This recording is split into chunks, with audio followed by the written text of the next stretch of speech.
Après celui de Contra ou Probotector, je m'attaque au guide de Super Contra. Sorti 2 ans après la version arcade, cette version NES propose quelques particularités que voici.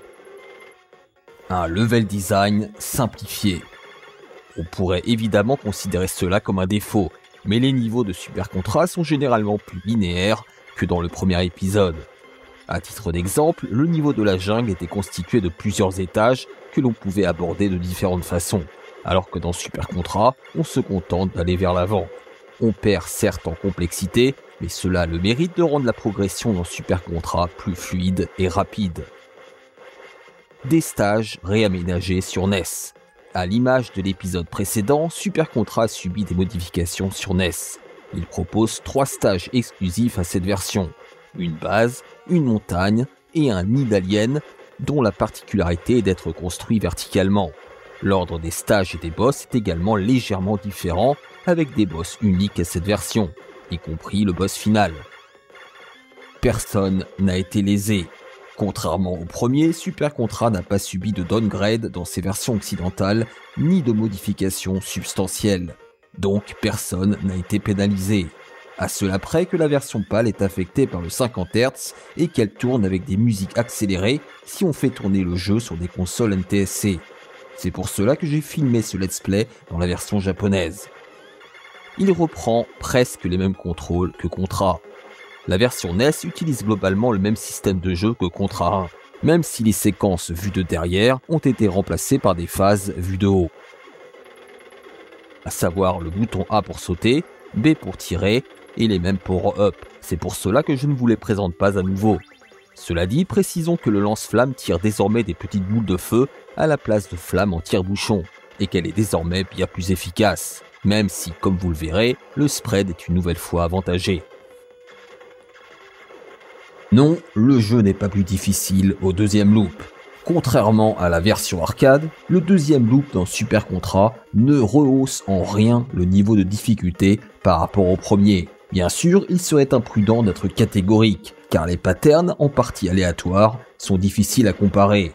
Mais rien ne permet d'affirmer qu'il est plus difficile, tant c'est imperceptible.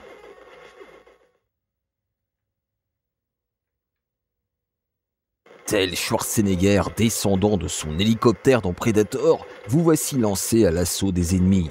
Comme souvent dans les contrats, le premier stage n'est pas particulièrement facile et comporte des passages délicats. Pour commencer, faites le plein de power-up. Récupérez dans un premier temps le machine gun et le rapid fire. Montez la côte en tirant en diagonale sans vous arrêter, sauf si un ennemi surgit par derrière bien sûr. Patientez pour récupérer le mass destruction qui va vous permettre de génocider l'écran. Restez vigilant face aux petits malins qui tenteraient de vous prendre par derrière. Avancez tout en tirant, l'ennemi qui lance des grenades ne pourra pas vous toucher. Si cela vous intéresse, récupérez les boules de feu. Bien que cela ne soit pas indispensable, elles ont le mérite d'être puissantes. Maintenant, des grenades sont lancées depuis le bâtiment. Prêtez attention au timing et continuez votre route, toujours en tirant vers le haut en diagonale. Maintenant, soyez attentifs car vous allez pouvoir récupérer le fameux spread que je vous conseille de conserver le plus longtemps possible. Bien que le système d'armement ait été largement rééquilibré par rapport au premier épisode, il demeure l'arme la plus efficace. Continuez en prenant garde aux grenades et aux tourelles.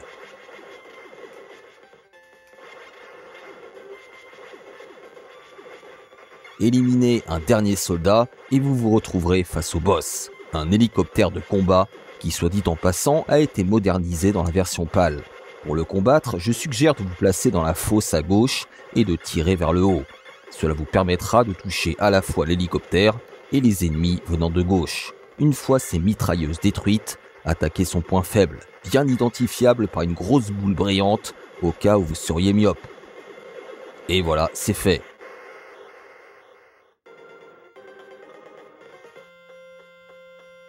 Passons au deuxième niveau qui est vu de haut. Personnellement, je préfère cette perspective à celle vue de derrière du premier épisode. Vous constaterez que le spread est ici particulièrement utile. Conservez-le surtout face aux ennemis rouges qui peuvent vous tirer dessus. Continuez votre chemin, récupérez le spread si ce n'est pas déjà fait, et combattez le tank en vous plaçant face à lui, légèrement décentré. Maintenant, préparez-vous car vous allez bientôt en affronter deux, placés côte à côte. Soyez méthodique, commencez par le premier, puis le deuxième, en utilisant toujours la même technique. Désormais, vous rencontrerez principalement des soldats rouges capables de vous tirer dessus. Ne vous précipitez pas, sauf si vous connaissez le jeu par cœur. Bien sûr, conservez le spread. Il serait vraiment dommage de l'abandonner ici. Face à ces tourelles, utilisez la même technique qu'avec les tanks. Placez-vous au centre, légèrement en décalé. Ces imbéciles n'auront pas la précision nécessaire pour vous toucher. Utilisez le Mass Destruction pour nettoyer la zone.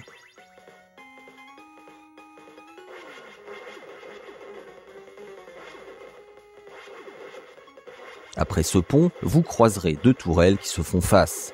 Continuez votre route comme si de rien n'était et au dernier moment, passez à gauche ou à droite pour les éliminer à tour de rôle. Après avoir détruit ce portail, vous ferez face au boss, un tank piloté par 3 benets. La technique est simplissime. Faites face à eux et tirez tout en esquivant leurs modestes tirs. Croyez-moi, il ne tiendra pas longtemps. Mission accomplie.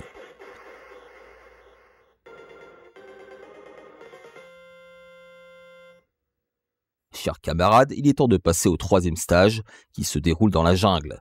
Un environnement qui n'est pas sans rappeler le premier niveau de Contra. Soyez attentifs car il va mettre à l'épreuve vos réflexes.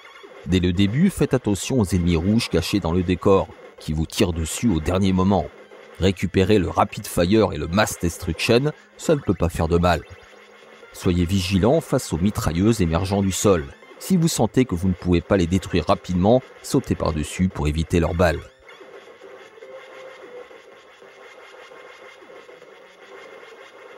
Récupérez le machine gun si nécessaire et surtout face aux lanceurs de grenades, tirez aussi vite que possible.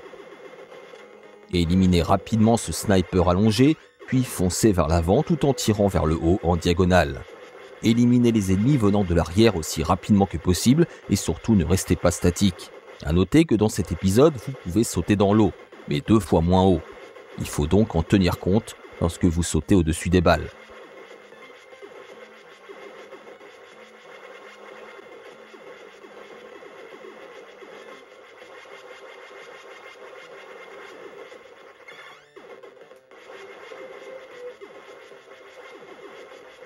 Ici, vous voyez que les sprites commencent à clignoter lorsque les ennemis s'accumulent, un classique sur NES.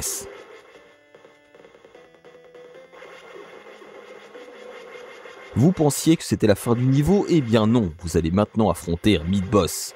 Pour le vaincre, placez-vous à l'extrême gauche de l'écran, baissez-vous et tirez, puis montez sur lui avant qu'il ne vous écrase. Observez bien ses mouvements et lorsqu'il vous laisse une ouverture, de préférence à gauche, sautez et recommencez la manœuvre. Faites attention car il ne tire pas toujours avec le même timing. Ne vous précipitez pas, soyez méthodique et il finira par succomber à vos tirs.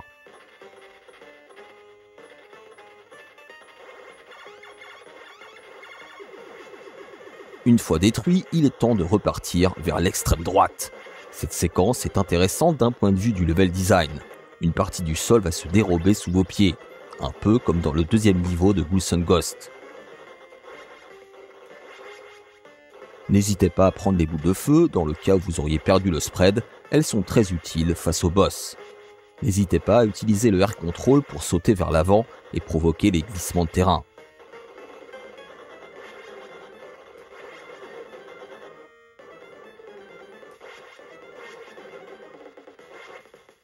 Pour ce boss, je vous conseille de vous placer au milieu et légèrement en décalé, ce qui vous permettra de tirer sur les 4 cibles sans vous faire toucher. Si nécessaire, sautez, mais surtout verticalement. Si vous êtes capable d'intensifier votre tir comme il se doit, il ne tiendra pas longtemps.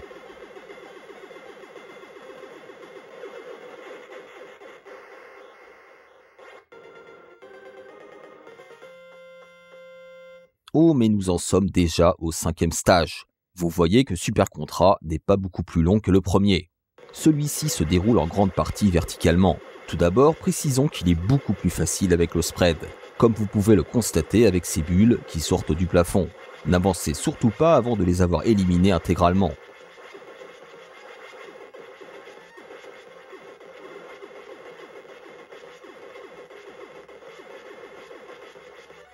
Ici, faites attention aux soldats qui vous tirent dessus, c'est-à-dire aux soldats rouges. Maintenant, tirez sur le plafond pour provoquer son effondrement. Montez et faites attention à ces ennemis qui apparaissent par groupe de 3. Vous pouvez d'ores et déjà repérer les portes d'où ils sortent. Prenez votre temps pour éliminer les 2 tourelles, de préférence en vous plaçant au-dessous, légèrement décentré. Mais vous connaissez la technique maintenant.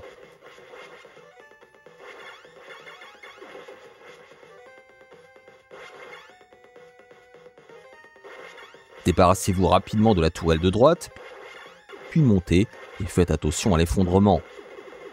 Il va falloir jongler entre les tirs de la tourelle. Vous pouvez maintenant progresser vers le haut, non sans avoir éliminé ces ennemis venant de la gauche. Si vous avez toujours le spread, inutile de changer d'arme. Faites attention aux bulles à tête chercheuse qui vont apparaître. C'est là que le spread est particulièrement efficace, mais ça vous le saviez déjà. Sans lui, il serait probablement nécessaire de sauter pour éviter les bulles. Débarrassez-vous des 2 tourelles, l'une après l'autre, en tirant vers le haut.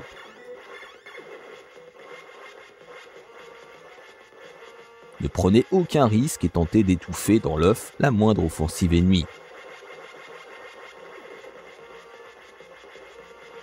Prenez toujours garde aux ennemis qui vont apparaître par la droite, toujours par groupe de 3.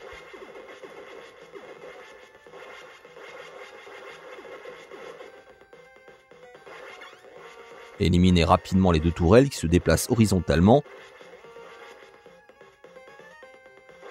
puis les 2 tourelles fixes.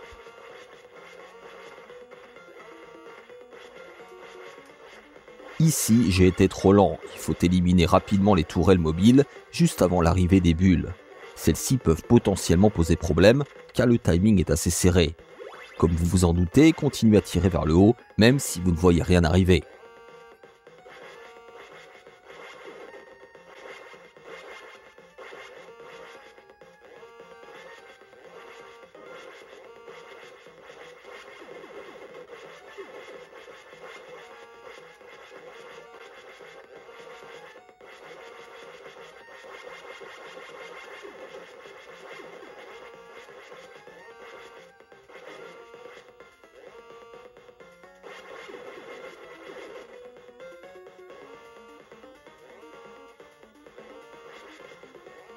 Et voici le boss. Placez-vous légèrement à gauche et tirez en rafale sur la partie gauche du boss pour entamer ses canons.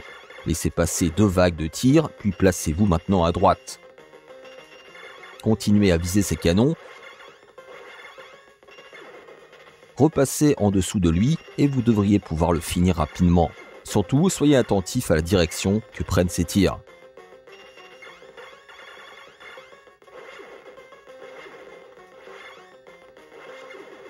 Et voilà, ce n'était vraiment pas difficile.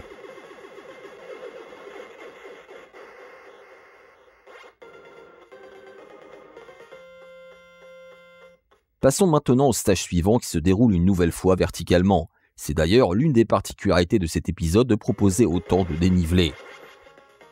Comme je vous le conseille régulièrement, ne vous précipitez pas et faites toujours en sorte d'éliminer les tourelles avant de progresser vers le haut.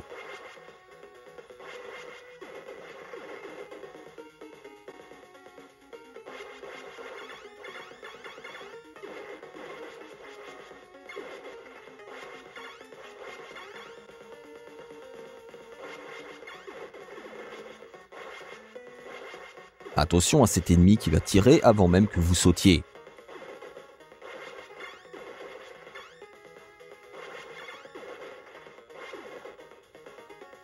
Ici, je vous conseille de récupérer l'item Mass Destruction pour éliminer ces 2 ennemis volants. 2 autres vont apparaître plus tard. Anticipez leur arrivée en tirant vers le bas en diagonale.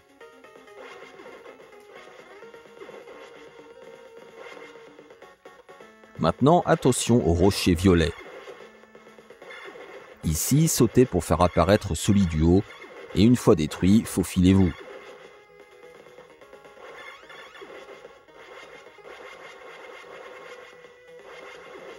Vous allez maintenant aborder une zone dans une sorte de hangar.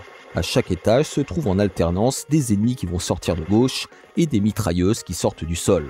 Soyez extrêmement rapide pour éliminer les mitrailleuses, car leurs tirs sont particulièrement rapides.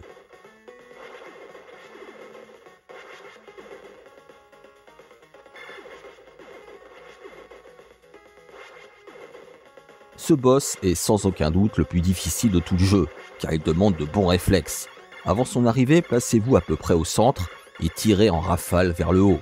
Si nécessaire, éliminez quelques-uns des ennemis qui va vous lancer, mais privilégiez les esquives pour vous en débarrasser le plus rapidement possible. Le risque, si vous attendez trop, est qu'ils finissent par vous écraser. Voilà une bonne chose de faite.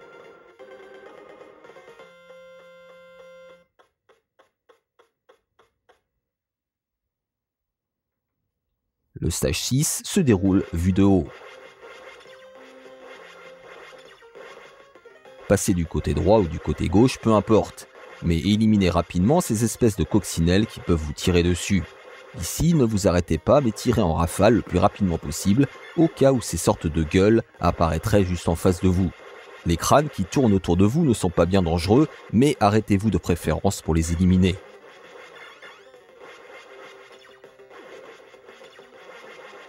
Continuez d'avancer et vous allez aborder un passage délicat.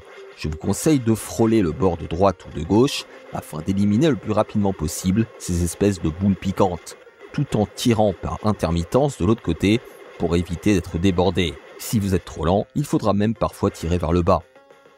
Allez, le plus dur est fait, maintenant il vous reste le boss qui est particulièrement facile.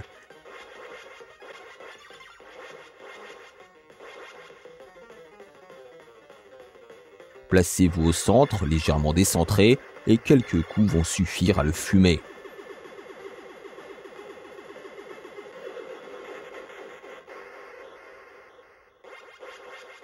Mais attention, il va se transformer. Malheureusement pour lui, il est aussi impressionnant que facile. Même topo, placez-vous légèrement au centre et bourrez. Attention cependant à la chenille qui risque de vous toucher. Sa hitbox est particulièrement grosse.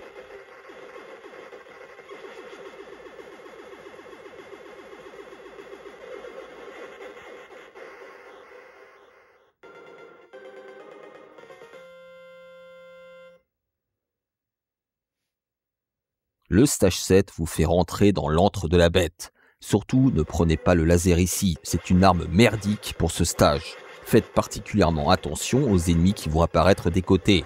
Leur apparition est subite et il n'est pas rare d'être surpris. Idéalement, tirez vers le bas tout en sautant.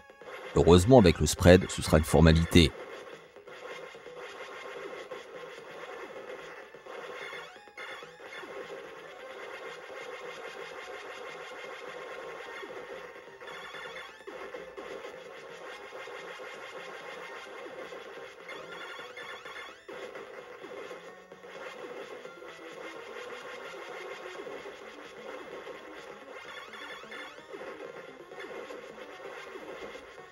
Ici, prenez surtout garde aux deux ennemis qui vont apparaître de droite et de gauche tout en creusant le sol. Prenez votre temps.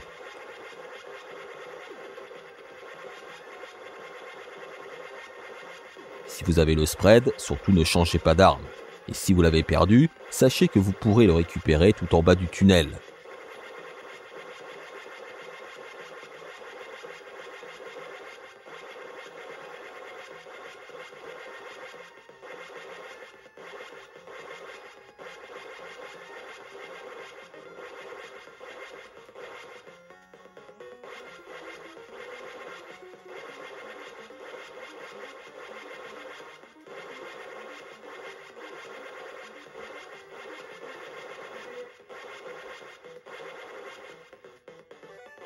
Vous pouvez attaquer directement ces nids à aliens en vous plaçant face à eux, mais comme vous avez tout votre temps, n'hésitez pas à leur tirer dessus depuis les plateformes du haut, même si c'est un peu rébarbatif.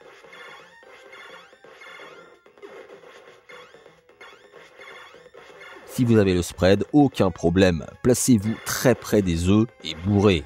L'absence de frame d'invincibilité vous permettra de les éliminer très rapidement. En revanche, si vous n'avez pas le spread, et le machine gun par exemple, il va falloir se baisser au moment où l'alien va sauter de l'œuf et éventuellement ressauter s'il revient sur ses pas.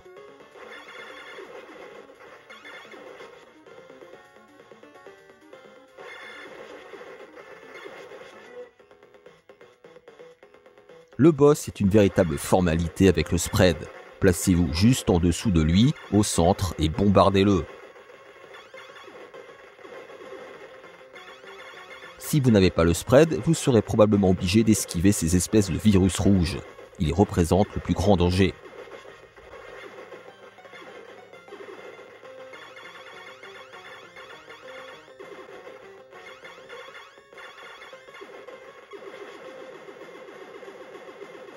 Voilà.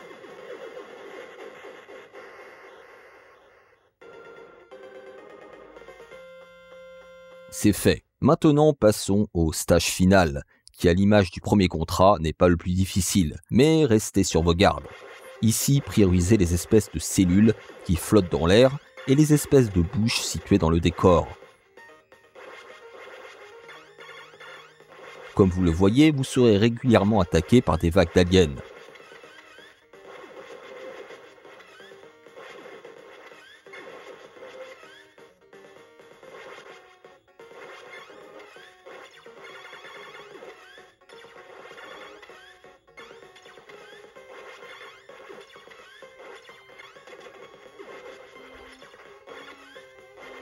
Ici, faites particulièrement attention aux sauts, les distances sont extrêmement serrées.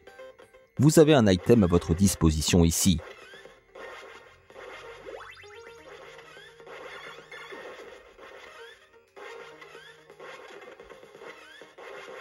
Surtout, n'avancez pas avant d'avoir éliminé cette bouche. Puis baissez-vous pour détruire cette tourelle. Le plus grand danger viendra de l'apparition d'un alien au moment où vous êtes baissé. Cela peut se jouer à très peu.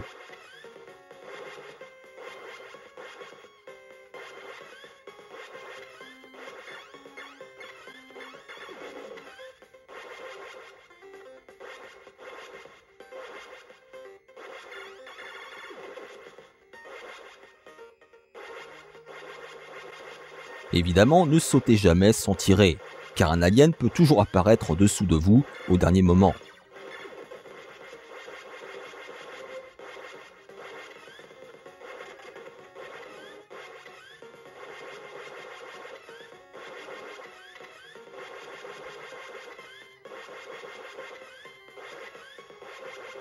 Cette phase est plutôt intéressante, le plafond va s'abaisser et des cellules vont apparaître qu'il va falloir détruire le plus rapidement possible. Vous vous doutez bien qu'avec le spread, ce sera beaucoup plus facile. Sans le spread, il va falloir viser précisément.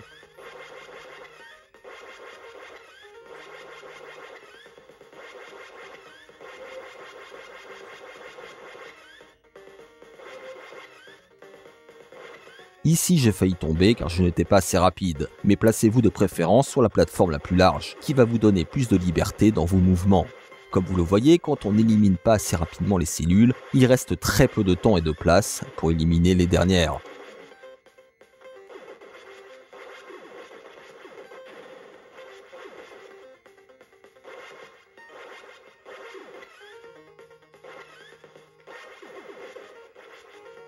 Je me répète, mais faites très attention à vos sauts, le jeu est assez capricieux au niveau des distances.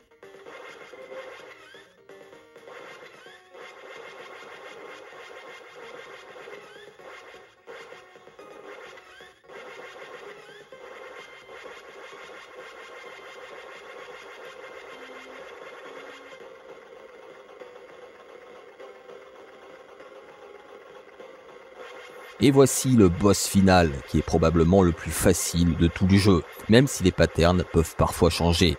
Mais surtout, ne vous approchez pas de lui au moment où il sort du sol. La technique pour le vaincre est très simple, collez-vous à lui et tirez en diagonale. Normalement, rien ne pourra vous toucher. Et voilà, super contrat terminé. J'espère que ce petit guide vous aura donné l'envie de vous y plonger ou de vous y replonger. Merci et à bientôt, chers camarades.